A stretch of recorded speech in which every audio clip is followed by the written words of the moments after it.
மதசார்பற்ற முற்போக்கு கூட்டணி மோடி அரசை கண்டித்து நடைபெற்ற ஆர்ப்பாட்டம் நிறைவடைந்த பின்னர் திருவாரூரில் கொட்டி தீர்த்த கனமழை. வடகிழக்கு பருவமழை தீவிரமடைந்துள்ள நிலையில் திருவாரூர் மாவட்டத்தில் 3 நாட்களாக கனமழை பெய்து வருகிறது. இந்நிலையில் இன்று காலை திருவாரூர் புதிய ரயில் நிலையம் முன்பு திமுக, காங்கிரஸ், சிபிஐ, சிபிஎம், விடுதலை சிறுத்தைகள் கட்சி, மதிமுக, திக உள்ளிட்ட மதசார்பற்ற முற்போக்கு கூட்டணி கட்சியினர் மோடி அரசு விவசாயிகளை வஞ்சிப்பதை கண்டித்து ஆர்ப்பாட்டம் நடத்தினர்.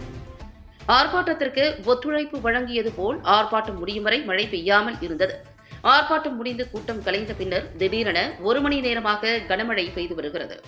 தற்போது தொடர்ந்து பெய்து வரும் கனமழையால் பொதுமக்களின் இயல்பு வாழ்க்கை பெரிதும் பாதிக்கப்பட்டுள்ளது.